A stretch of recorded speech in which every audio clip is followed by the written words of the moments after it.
안녕하십니까? 지혜의 숲에서 길을 찾는 여러분, 반갑습니다.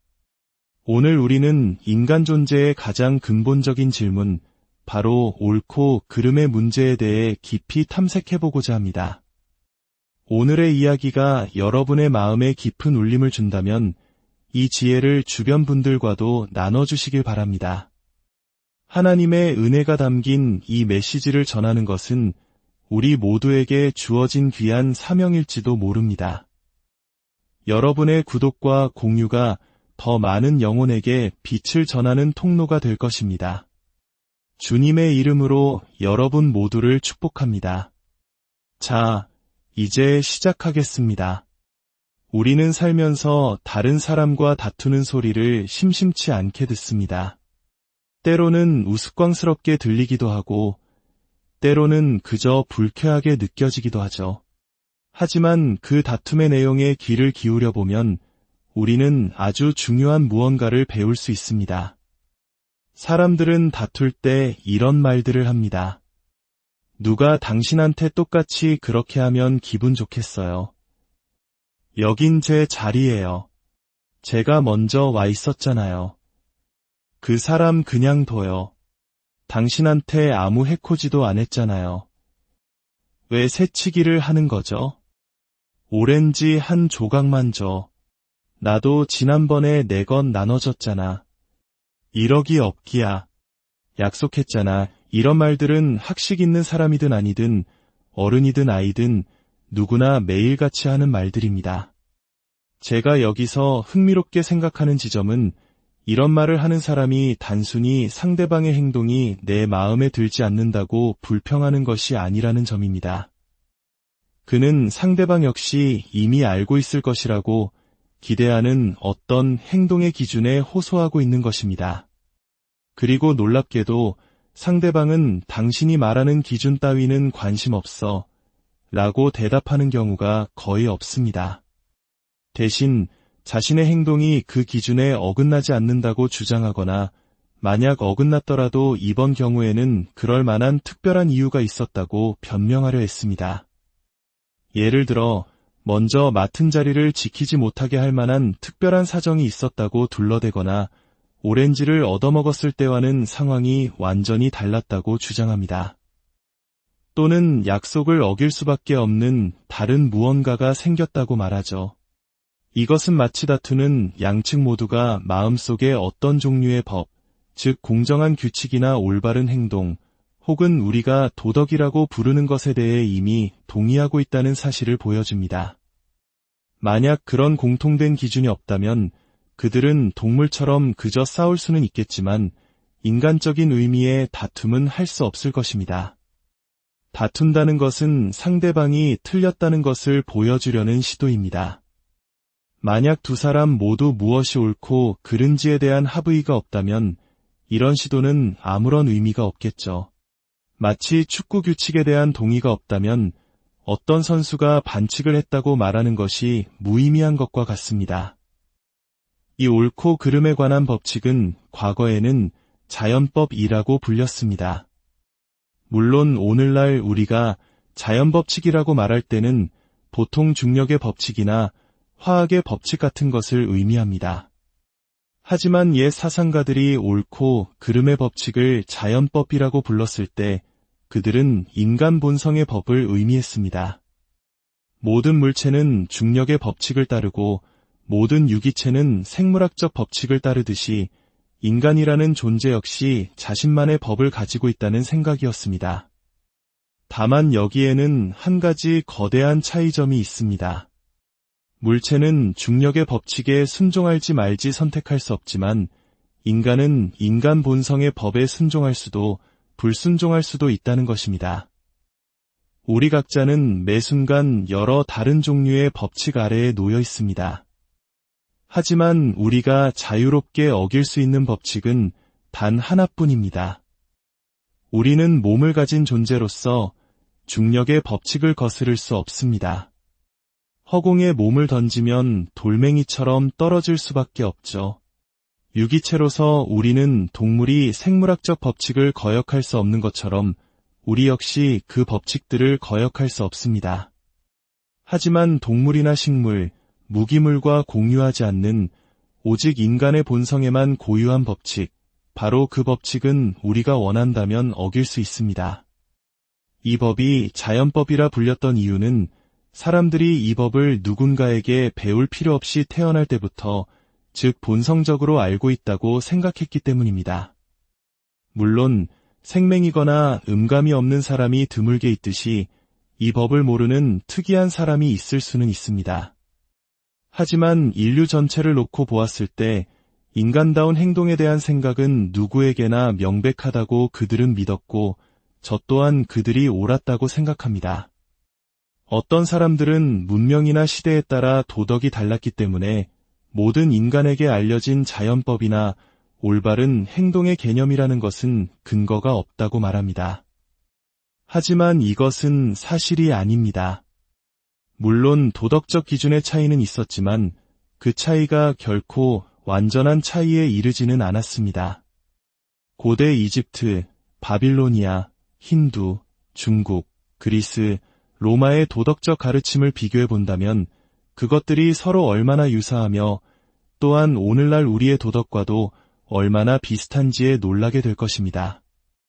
예를 들어 인류 역사상 그 어떤 사회도 이기심이나 전투에서의 비겁함을 칭송한 적은 없습니다. 진정한 옳고 그름을 믿지 않는다고 말하는 사람을 만나더라도 잠시 후면 그가 자신의 말을 뒤집는 것을 보게 될 것입니다. 그는 당신과의 약속은 깰지 몰라도 만약 당신이 그와의 약속을 깨려 한다면 변명을 끝마치기도 전에 그건 불공평해 라고 소리칠 것입니다.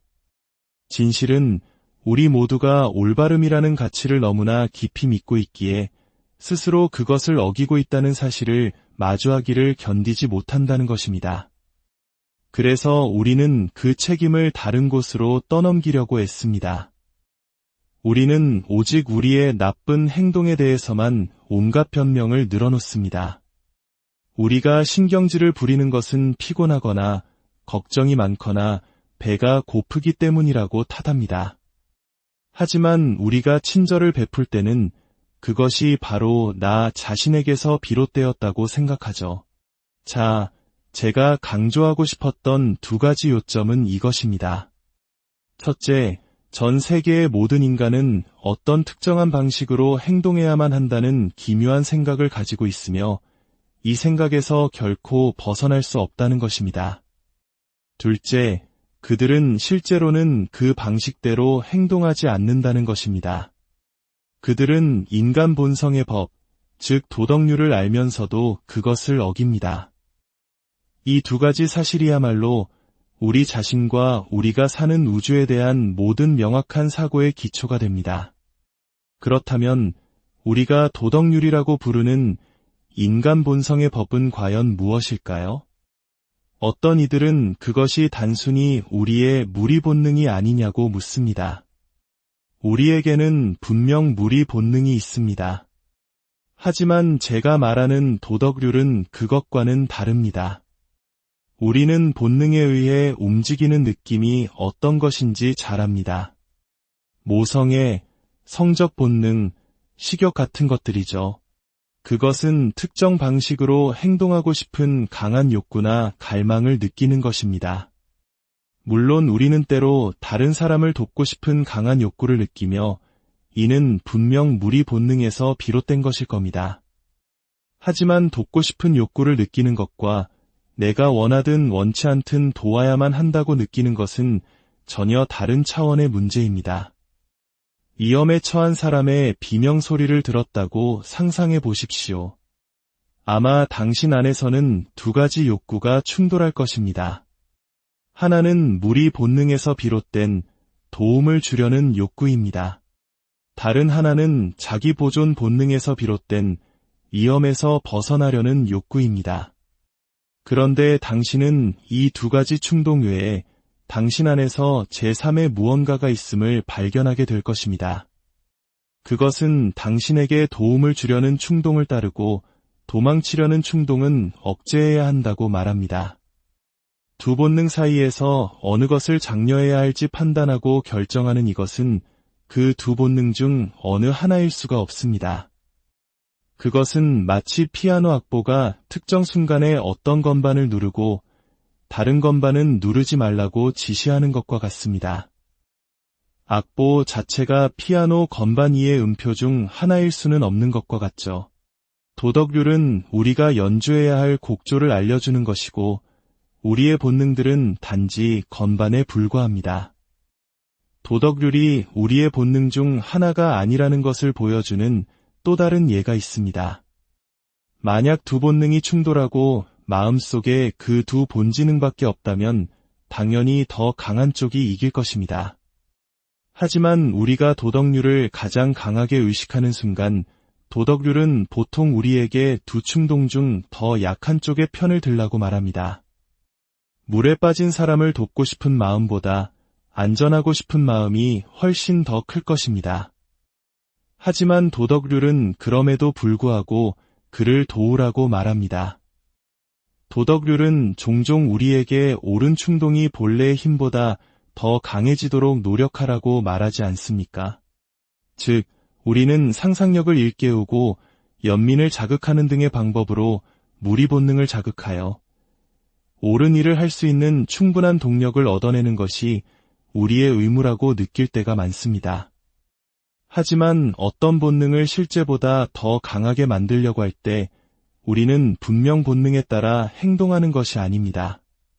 당신에게 너의 무리 본능이 잠들어 있으니 깨워라 라고 말하는 그것은 그 자체로 무리 본능일 수 없습니다.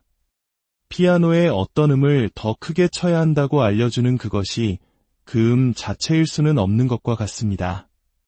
셋째로, 만약 도덕률이 우리의 본능 중 하나였다면 우리는 우리 내면에서 항상 선하다고 불리며 올바른 행동 규칙과 일치하는 어떤 충동을 지목할 수 있어야 합니다.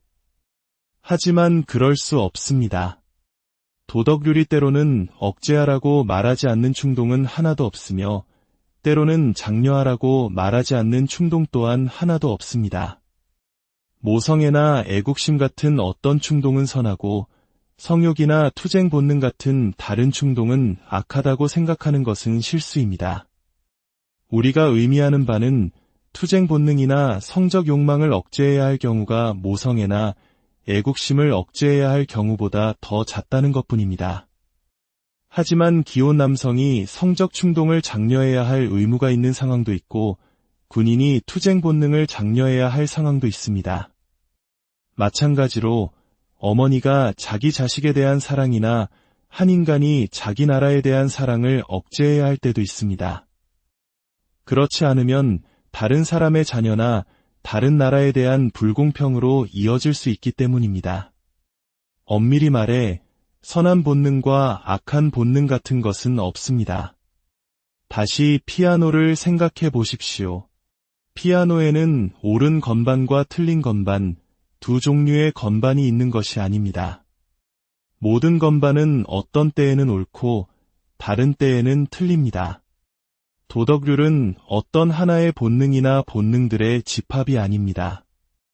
그것은 본능들을 지휘함으로써 우리가 선함 또는 올바른 행실이라고 부르는 일종의 곡조를 만들어내는 무언가입니다.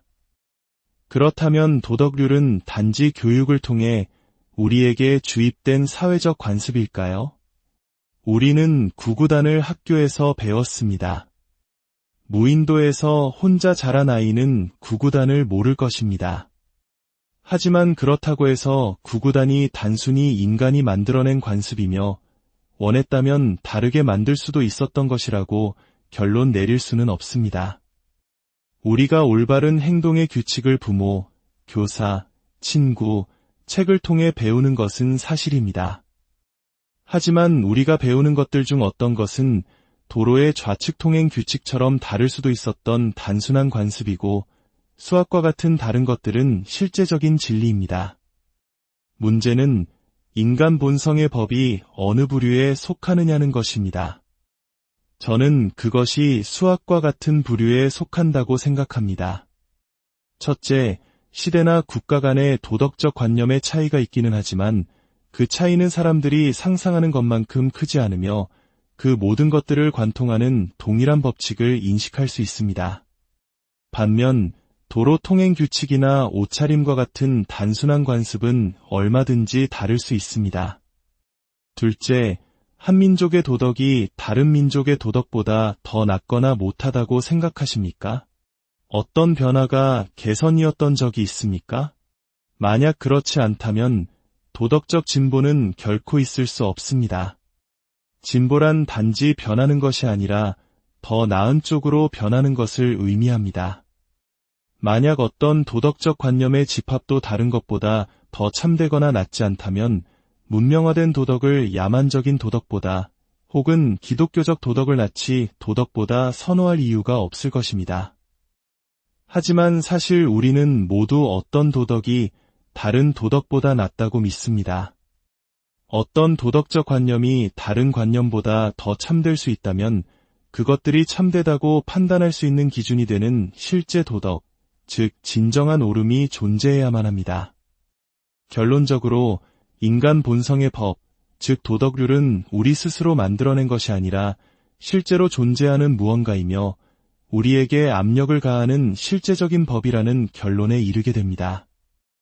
이제 우리는 인류에 관한 두 가지 기이한 사실에 도달했습니다. 첫째, 그들은 공정함, 품위, 도덕, 혹은 자연법이라고 부를 수 있는 자신들이 실천해야만 하는 어떤 종류의 행동에 대한 생각에 사로잡혀 있다는 것입니다. 둘째, 그들은 실제로는 그렇게 하지 않는다는 것입니다. 이것이 왜 기이하게 들릴까요? 돌이나 나무 같은 사물을 생각해 봅시다. 그것은 그저 있는 그대로의 존재이며 그것이 달라져야 했다고 말하는 것은 의미가 없어 보입니다. 우리가 나쁜 나무라고 부르는 나무조차도 좋은 나무만큼이나 그 본성의 법칙을 충실히 따르고 있습니다. 즉, 자연계에서 법칙이란 실제로 일어나는 일을 묘사하는 방식일 뿐입니다. 중력의 법칙은 돌멩이가 떨어질 때 실제로 하는 행동을 말해줄 뿐 돌멩이가 해야만 하는 행동을 말해주지는 않습니다. 하지만 인간 본성의 법, 즉 올바른 행동의 법으로 눈을 돌리면 문제는 완전히 달라집니다. 그 법은 인간이 실제로 하는 행동을 의미하지 않습니다. 왜냐하면 많은 이들이 이 법을 전혀 따르지 않으며 누구도 그것을 완전히 따르지 않기 때문입니다. 인간 본성의 법은 인간이 해야만 하지만 하지 않는 행동을 말해줍니다. 즉, 인간을 다룰 때에는 실제 사실 이상의 무언가가 개입됩니다. 인간이 실제로 행동하는 방식이라는 사실과 더불어 인간이 행동해야만 하는 방식이라는 또 다른 무언가가 있는 것입니다. 이것은 우리가 사는 우주에 대해 무엇을 말해줄까요? 아주 오래전부터 인간은 이 우주가 진정 무엇이며 어떻게 생겨났는지 궁금해했습니다. 크게 두 가지 견해가 있었습니다. 첫 번째는 유물론적 관점입니다. 이 관점을 가진 사람들은 물질과 공간이 그저 우연히 아무도 모르는 이유로 존재하게 되었고 그 물질이 정해진 방식대로 움직이다가 역시 우연의 일치로 우리처럼 생각할 수 있는 존재를 만들어냈다고 생각합니다. 다른 하나는 종교적 관점입니다. 이 관점에 따르면 우주 배후에 있는 것은 우리가 아는 그 어떤 것보다도 마음이나 정신에 더 가깝습니다. 즉, 그것은 의식이 있고 목적을 가지며 하나를 다른 것보다 선호합니다. 그리고 이 관점에 따르면 그것은 부분적으로는 우리가 알지 못하는 목적을 위해 그리고 부분적으로는 자신과 비슷한 존재, 즉 마음을 가진 존재를 만들어내기 위해 우주를 창조했습니다. 과학은 이러한 질문에 답을 줄 수 없습니다. 과학은 실험을 통해 사물이 어떻게 행동하는지를 관찰할 뿐입니다. 과학은 왜 우주가 존재하는지, 그것이 어떤 의미를 갖는지에 대한 질문에 답할 수 없습니다. 그렇다면 우리는 영원히 답을 찾을 수 없을까요? 그렇지 않습니다.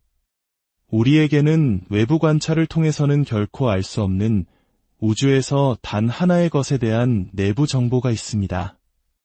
그 단 하나의 것은 바로 인간, 즉 우리 자신입니다. 우리는 그저 인간을 관찰하는 것이 아니라 우리 자신이 바로 인간입니다.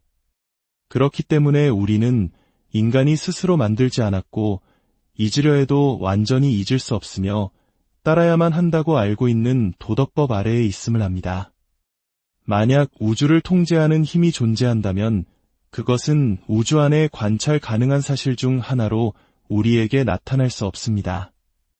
마치 집의 건축가가 그 집의 벽이나 계단, 벽난로일 수 없는 것과 같습니다. 우리가 그것이 스스로를 드러내리라고 기대할 수 있는 유일한 방식은 우리 내면에서 어떤 특정한 방식으로 행동하도록 우리를 이끄는 영향력이나 명령으로서일 것입니다. 그리고 그것이 바로 우리가 우리 내면에서 발견하는 것입니다. 우리가 열 수 있도록 허락된 유일한 꾸러미는 인감입니다. 그리고 제가 그 꾸러미, 특히 나 자신이라고 불리는 특정한 인간을 열어보았을 때 저는 제가 독립적으로 존재하는 것이 아니라 어떤 법 아래에 있으며 누군가 또는 무언가가 제가 특정 방식으로 행동하기를 원한다는 것을 발견합니다. 저는 이제 기독교 신학의 하나님으로부터는 아직 한참 멀리 떨어져 있습니다. 제가 도달한 것은 단지 우주를 지휘하고 있으며 제 안에서는 저에게 옳은 일을 하도록 촉구하고 제가 잘못했을 때 책임감과 불편함을 느끼게 하는 법으로 나타나는 어떤 존재일 뿐입니다. 저는 우리가 그것을 우리가 아는 다른 어떤 것보다도 마음에 더 가깝다고 가정해야 한다고 생각합니다. 왜냐하면 우리가 아는 다른 유일한 것은 물질인데 물질 덩어리가 지시를 내린다는 것은 상상하기 어렵기 때문입니다. 하지만 여기서 한 가지 경고의 말씀을 드리고 싶습니다. 지난 100년간 하나님에 대해 너무나 듣기 좋고 부드러운 말들이 많았습니다. 저는 그런 것을 제공하려는 것이 아닙니다. 우리는 도덕률이라는 내부 정보를 통해 우주 배후의 존재가 올바른 행동, 즉 공정함, 비이기심, 용기, 신뢰, 정직, 진실함에 강렬한 관심을 가지고 있다고 결론 내릴 수 있습니다. 이런 의미에서 우리는 하나님이 선하시다는 기독교와 일부 다른 종교들의 설명에 동의할 수 있습니다. 하지만 너무 서두르지 맙시다. 도덕률은 하나님이 너그럽거나 부드럽거나 동정적이라는 의미에서 선하시다고 생각할 근거를 전혀 주지 않습니다. 도덕률에는 너그러운 구석이 하나도 없습니다. 그것은 강철처럼 단단합니다. 그것은 당신에게 올바른 일을 하라고 말하며 그 일이 얼마나 고통스럽거나 위험하거나 어려운지에 대해서는 전혀 신경 쓰지 않는 것처럼 보입니다. 만약 하나님이 도덕률과 같다면 그는 결코 부드러운 분이 아닙니다.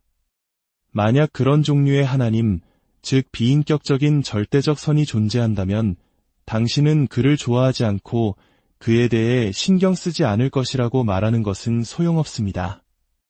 문제는 당신의 일부가 그의 편에 서서 인간의 탐욕과 속임수, 착취에 대한 그의 반대의 진정으로 동의한다는 것입니다. 우리는 끔찍한 곤경에 처해 있습니다. 만약 우주가 절대적인 선에 의해 지배되지 않는다면 우리의 모든 노력은 결국 헛된 것입니다. 하지만 만약 그렇다면 우리는 매일 그 선에 대해 적이 되고 있으며 내일 더 나아질 가능성도 전혀 없습니다. 그러므로 우리의 상황은 또다시 절망적입니다. 우리는 그것 없이는 살 수 없으며 그것과 함께 살 수도 없습니다. 하나님은 유일한 위안이시며 동시에 최고의 공포이십니다. 우리에게 가장 필요한 존재이자 우리가 가장 숨고 싶어하는 존재입니다. 그는 우리의 유일한 동맹이 될 수 있지만 우리는 스스로를 그의 적으로 만들었습니다. 기독교는 회개하라고 말하며 용서를 약속합니다. 그러므로 기독교는 자신이 회개할 일이 있다고 생각하지 않고 용서가 필요하다고 느끼지 않는 사람들에게는 할 말이 없습니다. 진정한 도덕률이 존재하고 그 법 뒤에 힘이 있으며 당신이 그 법을 어겨 그 힘과 잘못된 관계에 놓였다는 것을 깨달은 후에야, 바로 그 후에야 비로소 기독교는 말하기 시작합니다. 당신이 아프다는 것을 알 때 의사의 말에 귀를 기울일 것입니다. 우리의 처지가 거의 절망적이라는 것을 깨달았을 때 당신은 기독교인들이 무슨 말을 하는지 이해하기 시작할 것입니다. 그들은 우리가 어떻게 선을 사랑하면서 동시에 미워하는 현재 상태에 이르게 되었는지에 대한 설명을 제공합니다. 그들은 하나님께서 어떻게 도덕을 배후에 비인격적인 마음이시면서 동시에 인격적인 존재이실 수 있는지에 대한 설명을 제공합니다. 그들은 당신과 내가 충족시킬 수 없는 이 법의 요구가 어떻게 우리를 대신하여 충족되었는지, 어떻게 하나님 자신이 인간이 되어 하나님의 진노로부터 인간을 구원하시는지 말해줍니다. 이것은 오래된 이야기입니다. 제가 하고 있는 것은 단지 사람들에게 사실을 직시하고 기독교가 답하고자 하는 질문들을 이해해달라고 요청하는 것뿐입니다. 그리고 그것들은 매우 두려운 사실들입니다. 물론 기독교가 궁극적으로는 말할 수 없는 위안을 주는 것이라는 점에 저도 동의합니다. 하지만 그것은 위안에서 시작하지 않습니다. 그것은 제가 지금까지 묘사해온 경악과 절망에서 시작합니다. 그리고 그 경악을 먼저 거치지 않고 그 위안으로 나아가려는 시도는 전혀 소용이 없습니다. 전쟁에서나 다른 모든 일에서처럼 종교에서도 위안은 그것을 찾아다닌다고 얻을 수 있는 것이 아닙니다. 만약 당신이 진리를 찾는다면 결국에는 위안을 찾을지도 모릅니다. 하지만 만약 당신이 위안을 찾는다면 당신은 위안도 진리도 얻지 못할 것이며 처음에는 달콤한 거짓말과 희망사항을, 그리고 결국에는 절망만을 얻게 될 것입니다. 이제 우리는 종교에 대해서도 똑같이 희망적인 생각들을 버려야 할 때입니다. 진실과 정직하게 마주할 때 비로소 참된 평안으로 가는 길이 열릴 것입니다. 여러분의 삶에 하나님의 깊은